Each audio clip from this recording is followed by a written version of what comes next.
Hey guys, I'm Alex. Welcome back to another episode of Mini Moment. For this week's episode, I sat down with Mike Bolster, who has worked in the outdoors marketing industry for over 10 years. Mike has worked with a ton of different outdoor brands, ranging from outdoor cookware to ski and snowboard outwear and everything in between.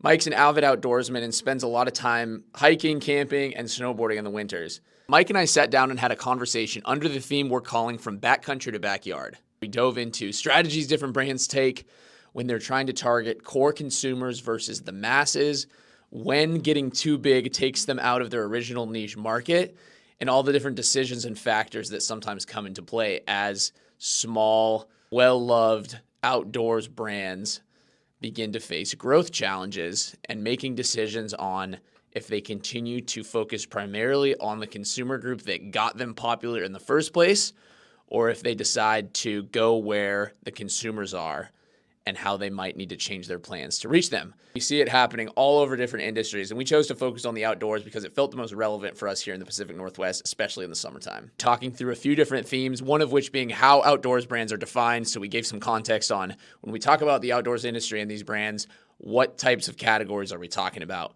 We talked through the concept of servicing core consumers versus adopters and the different types of decisions and risks that brands may face when they choose one path or the other, or sometimes both.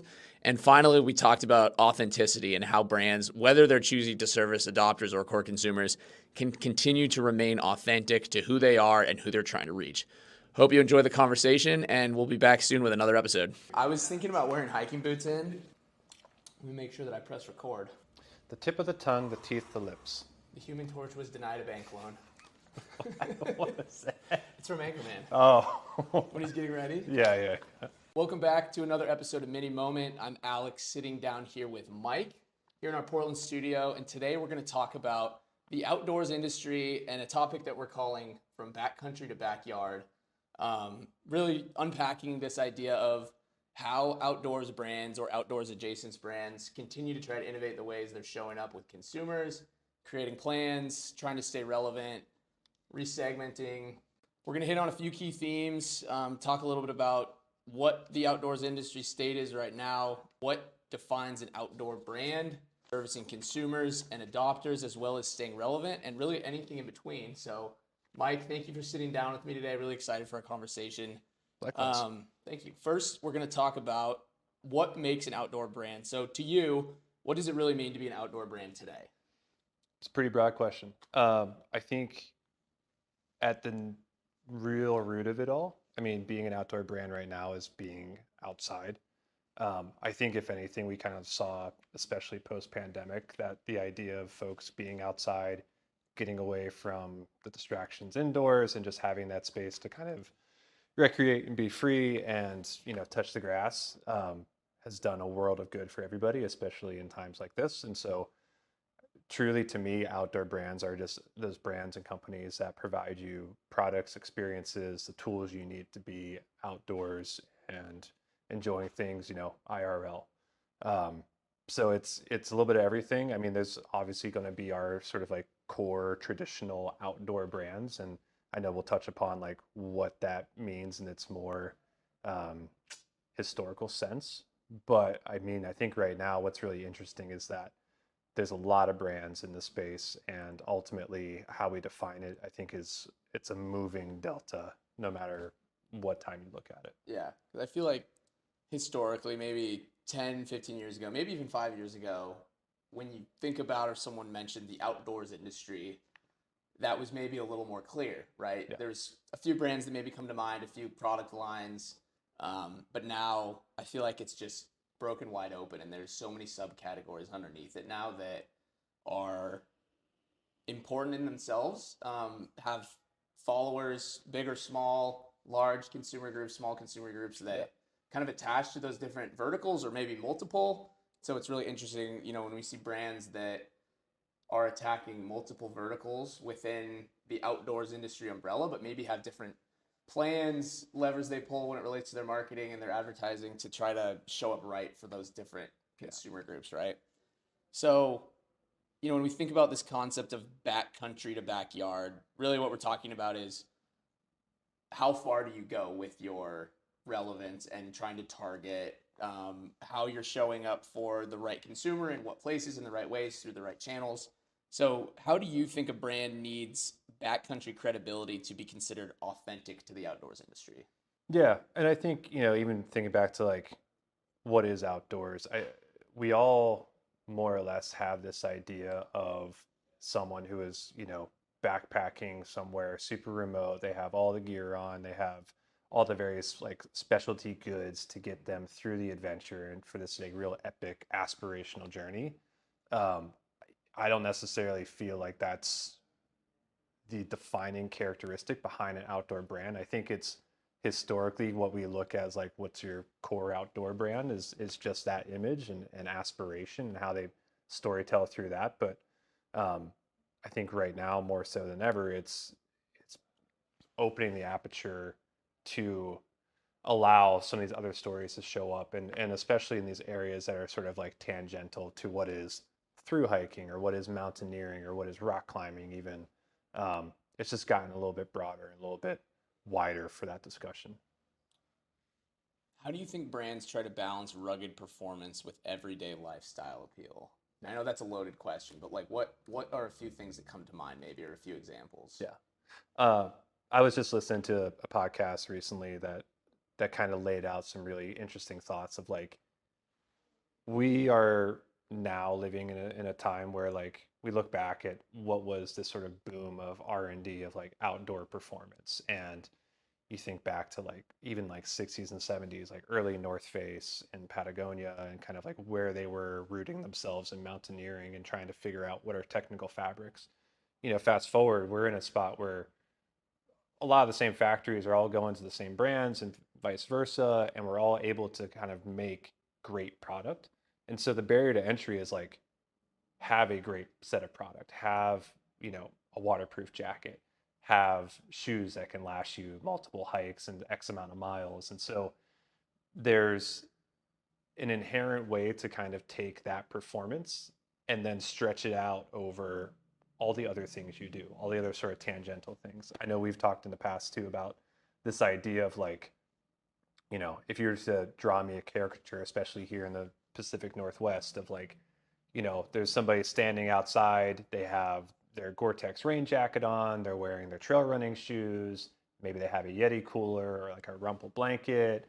Um, they might be at a campsite or they could be at the sidelines of like a kick and chase soccer game.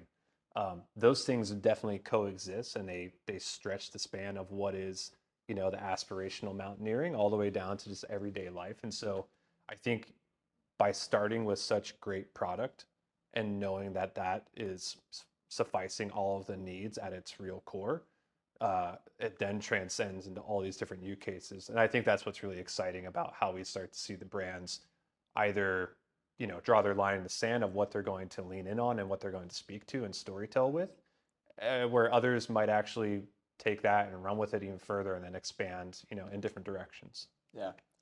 Yeah, it's really interesting when you think about like I know we'll probably get into like price point variation and how you're targeting that way. If the same jacket that can get you, up whatever mountain you want to climb, Yeah. is the one that you're also choosing to wear to your kid's soccer game or to walk your dog around the block in your neighborhood, right? And do people need different versions of the same jacket to do those things? Like I know I've worn way too hardcore of rain gear just to walk my dog around, Sure. Northwest Portland, but Yeah. got rained on. I was dry. Yeah, you So stayed dry and you were yeah, out there, and that's just kind of part of it. And I think the more that we've seen that kind of stretch further and further, it's interesting to see where in a time right now, I feel like the brands need to have some focus, or we're even going to start to see more focus of where do they want to fit in, where do they want to storytell, what kind of products do they want to support. Um, those sort of vignettes of being outside or outside for everyone, or however you want to kind of frame the story and the semantics. Um, I think it's a wide open space for some of these brands that will lean into it and other ones that are going to kind of go back to what was their, their true peak, their true Everest, for lack of bad puns. Like yeah, that's going to be driving them forward. yeah. Totally agree. All right, let's shift gears, and I want to start with a couple definitions. So The next theme is this concept we're talking about, servicing core consumers versus adopters. Can you just walk through the difference between those two, starting with core consumers in the outdoor industry? What would that look like, and maybe share a couple examples? Yeah, I think, it goes back to sort of that vignette of like who's like the mountaineering person or who is somebody who's backcountry skiing or, what that true, like when you think outside, what does that mean? I think that's probably the preconceived notion of core consumer. To break it down, I believe that it's a brand that's supporting a specific activity or maybe a couple sets of activities um, that are there to create highly functional, highly appropriate gear or offerings to help those achieve that next step, that next bit of growth, that next challenge, that next run.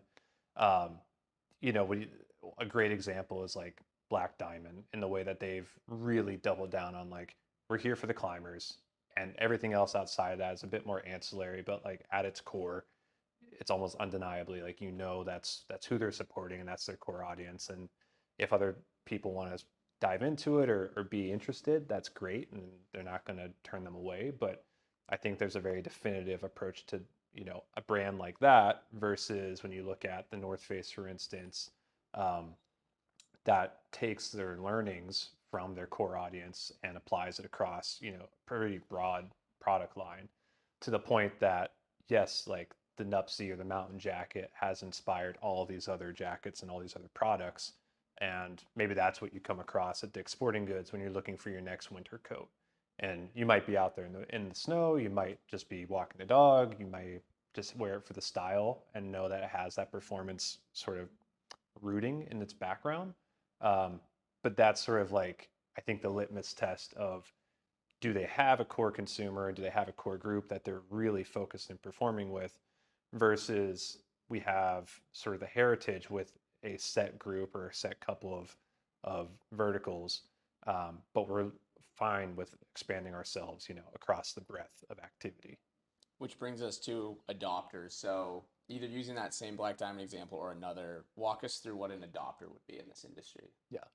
I think, it's kind of like it's something that's a little bit tangential, but if we were to think about where Yeti started, you know, Yeti's initial sort of offering was that roto molded cooler. And that was then out in the field, whether that was with fishing guides or hunting guides or whomever that just needed that tough durability and the ability to then keep things warm, keep them cold, keep things dry even.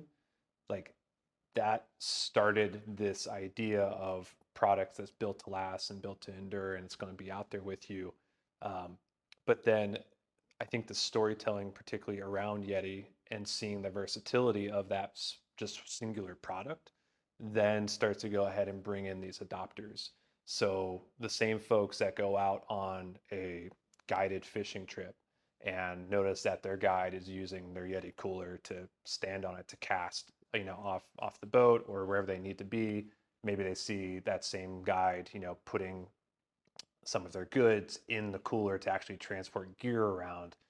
Well, now that starts the gears turning as to I had this experience with a particular sort of core brand or niche brand or product that then I can start to apply to my more everyday, um, a bit more intermediary space of I just need to keep things cool. I want them to feel rugged. I want to also have this sort of tie back to what are the activities and trips and experiences that help define me as someone who went on an excellent fishing trip and now I want to have, bits of that gear to come back. And so the adoption process happens, I feel like, through the core itself, but then through those experiences goes and stretches and moves in a way that truly can be organic. So as long as the brand kind of acknowledges where that's going, and it's up to them ultimately to have a particular focus and whether they want to fully jump in with those adopters or if they need to still support their core in some kind of way, shape, and form that's different than the early adopters. Yep.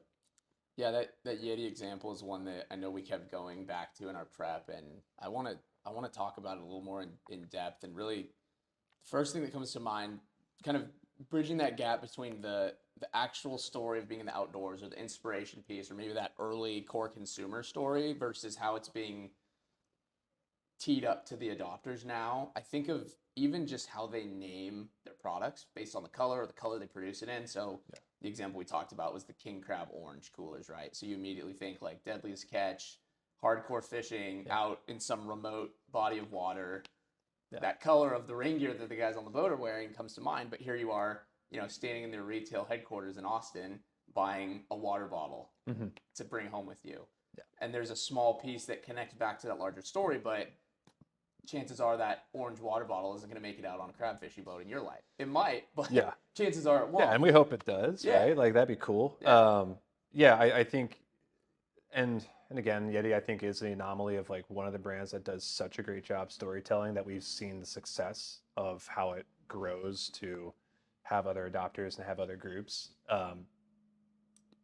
I think what's really interesting is like as a brand, I feel like they do a great job of allowing their products to exist and really taking the time to learn how it's being used. And by understanding how their users are surrounding themselves with it, what they're leaning into, again, like the example of fishing off of that cooler while you're on an expedition, you're on a guided trip, you're sitting on the cooler, you're loading gear out, like now that gives, that's that extra bit of knowledge to understand like we might actually want to fit a cushion that you can add to this. We may want to have cup holders on the side of it. We may actually feel that we're in a space where making packs and loadout boxes and other gear is applicable. So it's a really interesting way to see brands handle that in a sense that feels progressive and not jumping onto what is the next big product or item or thing that's hot in the moment. Yeah. We can't forget about dog bowls or cast iron skillets either. No, you got to have the essentials. You got to get the full run of gear. Yeah. Shifting gears a little bit, but in your opinion, is there such thing as being too core? And at what point do you think it starts to limit growth? I don't know if there's a it's not so much that you can be too core. I think there's a conversation amongst all kinds of brands as to where you want to go and how you want to remain, authentic to where you started. I think there's certainly opportunities that show up along the way of where you can kind of catch the next wave, where you can grow, where you can expand. And I think many brands kind of go through the ebb and flow of maybe stretching too far or maybe missing out on something. And it's not so much that there is something to be too core, but I think there's a conversation that is out there and alive and well of like, and I look back at the way that growing up skateboarding, snowboarding, and being in that sort of board sport and that culture, you look at those brands and acknowledge that like core is poor. And it's also because these groups are so discerning of the moments that you start to expand beyond where you exist and where you fit in. And so it's really a conversation amongst the folks that you want to be a part of your tribe. And I think that's what dictates either being too core or too mainstream is the true traction you have with your audience. It's a good bridge to this next question. What's the secret to scaling a niche brand without losing its soul? Yeah. And I think we touched upon that with like Yeti as an example, but I think if you're servicing your core and you're there for all the right reasons and the right intentions, I think naturally, growth can happen in certain ways. You can kind of take that and run with it. But really, with a lot of these brands, and especially in the outdoor space, it still is pretty niche of the people who are out and consistently climbing every day, consistently going into the backcountry and doing their human powered laps. Like that's still a pretty small sector of people.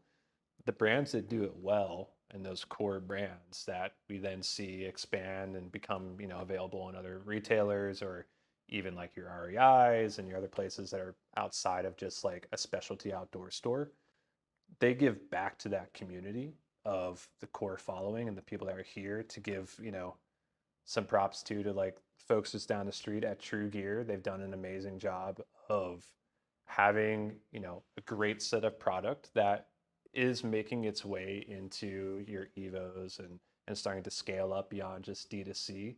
But they put on a contest for the past couple of years now for folks to go ahead and film a project.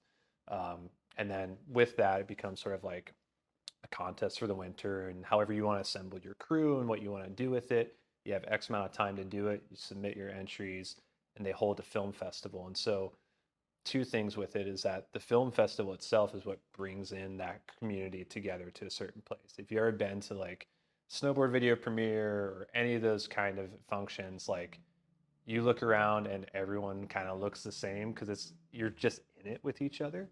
Um, and it brings people together. And I think especially now more than ever, like having those in-person connections are so vital to keeping that core alive and well and really tight and sharing those stories and having a platform for it.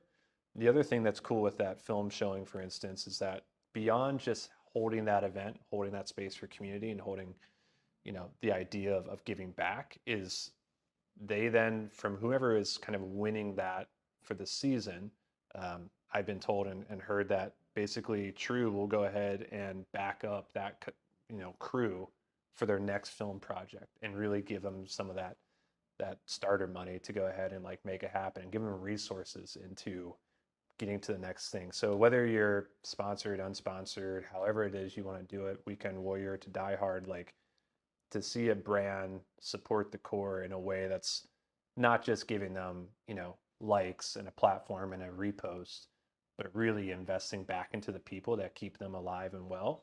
I mean, I think that's just like a world-class example of how you can support the core and create community in a truly like authentic way. Have you ever been to a Warren Miller film premiere? It's been years, yeah, Yeah, yeah. it's been a few years for me too, but I remember I went to one up in Seattle a few years ago, and I hadn't been before. I'd heard about it. I'd read the book, one of his books, and for those that don't know, Warren Miller is a famous skier, ski bum turned videographer, producer, and has just kind of been a really iconic name in the industry, especially amongst snow sports and skiing particularly, but just completely epic ski videos that get people hyped for the season. And they do a little road show each late fall, early winter, and they go around the country and they screen that year's worth of footage. So it's some sponsored athletes, some friends of his, some just kind of industry, icons. And the whole purpose of it is to get people stoked about the upcoming season. And they have over the years started to add some sponsors to that where, during the intermission, a goggle company will come out and do a raffle or a giveaway. And then you can go, sign up to buy the product in the lobby outside, when the film's over. So you get people in that right mindset and they'll buy anything, right? For sure. They're feeling the attachment to the industry, relatability to those around them. Maybe it's the people that they're going to then go up to the mountain with later that year. Then they have that shared memory. It's all brought to you by this like kind of consumer product. It's really interesting. It's brought to you by the brand, and even like, where those pop up. I think again, we're really fortunate to be where we're at in the Pacific Northwest and in Portland, that those happen pretty frequently, and you kind of know where they're going to show up, and whether Evo's showing something or you're going down to 10 Barrel and watching the premiere, or even some of the volunteer groups that are in town here, like snow days for like K Tuesdays at Clinton Theater. Like those are all alive and well, but I think what really dials it up that much more and like the authenticity meter is when you can try to reach out to those smaller, hills or those smaller areas or some of the folks that don't get those screenings as often. And for any film, and that's brought to you by a couple of brands, to kind of show up in a small town, or a small ski town or something that's not, the top of the top, like that can resonate and really click and drive that brand love that we all talk about every day here, and what we strive to do when we tell our stories and our clients' stories. That man, if you can connect in such a meaningful way for that one person, they become like the evangelist for you moving forward. Totally. Yeah, I couldn't agree more. So we've transitioned nicely into our third theme, which is all about how brands can nail authenticity. Touched on it a little bit already, but a question kind of surrounding the storytelling and with the goal of remaining authentic through content creation, versus product performance. So how important is storytelling versus product performance when trying to build trust amongst consumers? Yeah. And kind of what I was saying earlier too, it's like the barrier to entry is like the product's got to be fucking good. It's got to perform. And if it doesn't perform, like that's immediately like that's it. You got to hang your hat up. Like so when we all are looking at, more or less the same waterproof jackets or the same bits of hardware, or the same ultralight pack, like so what is it about that piece of hardware or equipment or clothing that really resonates with me? I think that's where the storytelling aspect comes to mind. And we've seen in the past too with like whether it is the next new tech innovation and maybe you lean into your storytelling that gets into the nitty gritty. And I think about, um, some of the folks who are running like ultra marathons or any of those kind of like crazy endurance things. I mean, we're shaving off, ounces and grams and like the lightest of the light. And like you're going to be the one to nerd out over that stuff. For the casual runner or as a casual person who's on the trail, it might resonate more with you to see a story of like, the everyday man or the weekend warrior or whomever it is to be like, yeah, that feels inspirational to me, you know, being a family person, having these other responsibilities, but I watch this person kind of make some strides into creating space to get after it on the trail and set their own records and work at their own pace. And so I think when you're able to set up these scenes and be able to set up these stories as a brand, you have to be very cognizant of who you want to talk to and how you want to approach it. That being said, there's space for both of these stories to exist. The ultra tech, the ultra aspirational, the striving for the next summit, as well as sort of like who are the people and like what are they about and what are these things that are tangential to the interests, the activities, the places that resonate with me.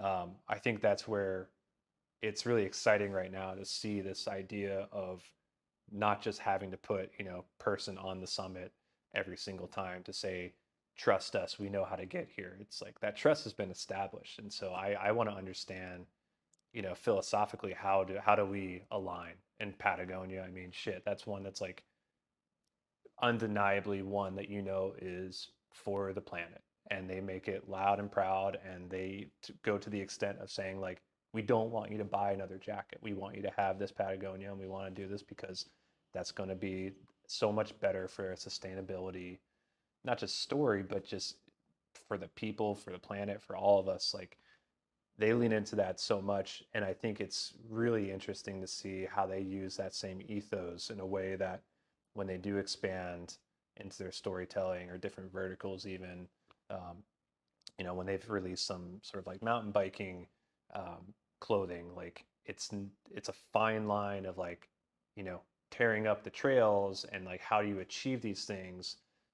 You're not going to see helicopters dropping off anybody on top of the mountain. It's going to be all human powered. Even like when they look at, um, skiing and snowboarding in that sense, like you're not going to see the big heli trips there. You're going to see someone skinning up a track and doing that human powered exploration because it all ladders back to this one earth that we're trying to be great shepherds of. So, um, long-winded way of saying that like there's space for all of these stories, and I think it's ripe for brands to kind of start to pick their lanes and understand how that can support the folks that they want to have buy into what they're selling. Yeah.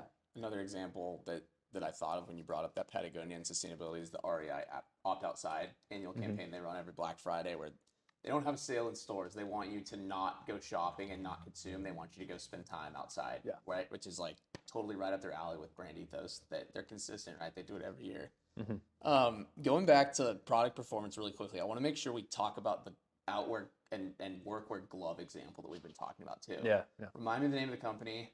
Yeah. So other folks right here, just down the road, Kinko, um, what started as leather gloves, a mom and pop operation that were for primarily like welding gloves and protection, like that sense, um, started to become adopted by more and more folks and continue to kind of grow its expanse without having to market overtly to these groups. And so what started as folks wearing these gloves for whether that's welding or working with their hands or doing stuff that's more ranching and things, was then adopted by folks who are working in the mountain operations. So you'd see your lifty wearing them, you'd see people who are working on the lifts, working on the snow machines, working on whatever it is, you know, staying warm, staying dry, and lasting a season and not falling apart. So much that those who are up in the mountains that are riding consistently and putting in those same days, just in a different way, have kind of adopted this product and adopted the brand as one that does feel like it's naturally and organically worked its way into a completely new um, vertical, if you will, or new group that wasn't even, overtly marketing or storytelling to. Um, but it's just a great case of that sort of natural adoption of when the product works so well and it has, such a direct correlation to the things that help me have a better day, longer day, drier day, warmer day, fill in the blank. Those kind of moments and those kind of products and brands are the ones that grow in a way that feels organic and isn't forced into these new areas. Whereas you could turn on the other side, think about brands that have tried to stretch themselves a little too far, and instantly that credibility goes down. There's a quote, again, listening to other podcasts within the industry and other folks who are talking about it of, um, you lose authenticity is gained in drops, but it's lost in buckets. And this idea of little bits over time that really grow your credibility within a group, um, it's a very fickle thing that you're working with there, because it could just be a couple of those decisions where you step a little bit far for yourself or fly too close to the sun, that could have you starting back over again. So it's an interesting space to play in and understand, and also just witness and be a part of. Yeah, that's a really good transition into how authenticity makes its way towards brand influencer partnerships. So whole other can of worms, but one that's certainly relevant. If you put on your brand hat and you're talking about how to be relevant, and immediately you think about content creators and Yeah. where that line between like an outdoor enthusiast, hardcore, core person who's been in the industry for a while, or the latest, trending internet star that just so happens to be going on a hike. And this example falls somewhere in the middle. I remember, I forget the guy's name, but he was from Australia or New Zealand. He came to the U.S. to hike the PCT, and he started vlogging it from Mexico all the way up. And I couldn't stop watching his reels. Sure. Like, I don't ever plan to hike the PCT, but I just found the way he was shooting it was super interesting. Once he started making his way towards Oregon, I became really interested in how he was handling like fire smoke that we were seeing here. But also he was talking about his gear and how it was starting to wear out at a certain point. And I remember there's these little like drop zones where people can drop off supplies for PCT hikers. They're called Trail Angels, I think. And he started getting hooked up by brands that he was already wearing that, he was not paid to wear when he showed up, but, he got hooked up with a new PFG SPF hoodie because his other one, he hadn't washed in 2 months or whatever. Yeah.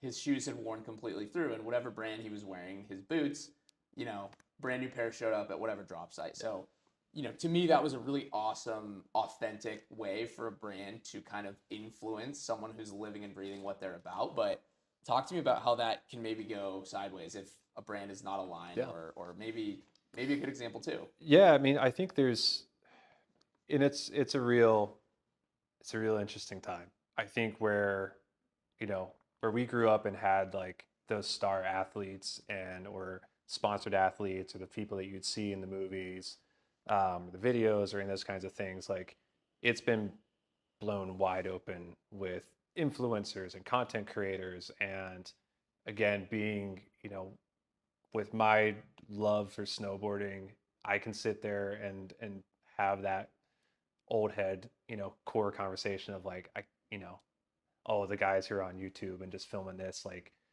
that's not core snowboarding.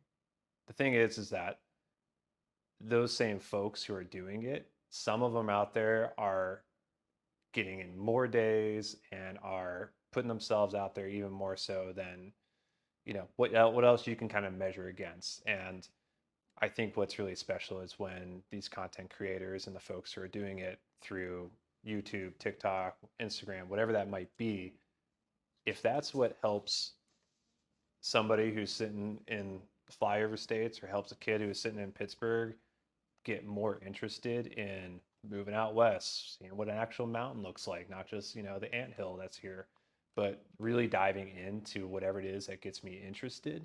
And that's my point of entry. That's amazing. Like that's to have all of these resources, to have all these stories, to have all these personalities, I think is such a great way to invite more folks into the outdoor space and just get people outside. I think what we're seeing now is that the way that brands support that can come from a place that feels very much supportive to a bigger story, or supporting folks on like the through hike or whatever that needs to be. um, it feels a bit more genuine than when you see whoever is like this up and coming trending creator to then be outfitted by the brand that you have maybe known to be very much direct and about their core audience. When they just send them a box to have their logo plastered on something, that starts to chip away at the authenticity and how that brand staying power exists or doesn't exist. um, I think especially within those same outdoor groups, there's a really easy way of just kind of watching it and taking it in and discerning, who is truly and genuinely like invested in being a part of that culture. And then there's some folks that are in there for, they want clicks, they want it, and that's their revenue. And it's like there's space for all of that. Um, I think as time goes on, I'll be really curious to see how brands choose to lean into it, stay out of it, um, and just how exactly you support, the how we have framed up like athletes and ambassadors versus content creators. Again, there's space for both of that, but it drives a fine balance of what is just the right tuning and the right levers to pull to make sure that the brand doesn't become too watered down or become too, TikTok sensationalized with the latest trend, or the opposite side, it's like, oh, that's just for old heads. That's for old curmudgeons like me who are sitting there scoffing at YouTubers. Like that's where it has to find its own balance and find its line. Yeah, I agree. I agree there's room for both, and I think it also will affect how athletes or creators try to blend those lines a little bit, which you see in like other sports. It's really interesting and trendy, and I think it's here to stay. Um, to close, I'm just curious to know what are some things you're excited about in the industry right now? What are you keeping your eye on? What are you excited about? Yeah, Um, yeah, just anything that comes to mind, really. for sure. I think what's cool is like, I think we're getting back in terms of the outdoor industry, creating those sort of community spaces and shows. Switchback Festival just happened, and that's kind of like this resurrection of what OR used to be. And granted, wasn't there personally, but I think to start to see more shows pop up again as like the interlude snowboard sort of show and that gathering, um, is one that's super exciting because it's now taking where I feel like the industry and community happenings they grew so large that it kind of just lost the essence of what it meant to be together and reflect on whether that's up and coming years or what has happened the past seasons, or just see the same folks again and again. Now we're seeing these smaller shows pop up, in a way that feels, again, for lack of better words, truly authentic and really about that core group, while also being inviting for new people to kind of come in and explore it. So I think the idea of folks getting back together, especially post COVID, um, especially with uncertainties of globalization right now or lack thereof, it feels really great to see that popping up again and again. And I think spaces I'm most interested in are kind of these like in between spaces. I think when we think about outdoors, yes, it's maybe those activities you do outside, but also this idea of being outside. I've been grateful to have work with great clients who are in this outdoor cooking space, and I look at folks like the way that Traeger or Gosney, have kind of expanded themselves into what it means to be outside and cooking outside, and then the experiences that come into it. Um, it's really special. It's really interesting because it's all the same folks who are doing the same activities, but now we gather around the food and the idea of cooking together to share those stories. And so those are some really amazing products and amazing stories that come out of those brands. Um, Same with thinking about another like hometown hero here with Rumple. Um, Again, it's like, yes, it's products that do a great job at keeping you warm, keeping you comfortable. Um, but then they start to transcend, just a singular use case or where it all started, and um, doing so in a way that is meaningful, that is impactful, and especially with that brand in particular, they're B Corp, they're 1% for the world. So giving back and being sustainable too is always exciting to see. So there's just a lot of great spaces, and I think super excited to see how these stories begin to converge and diverge at the same time. A lot of room for everybody to kind of make their own interpretation and grow from there. Love it. This has been an awesome conversation. Thanks for sitting down with me, man. Appreciate you.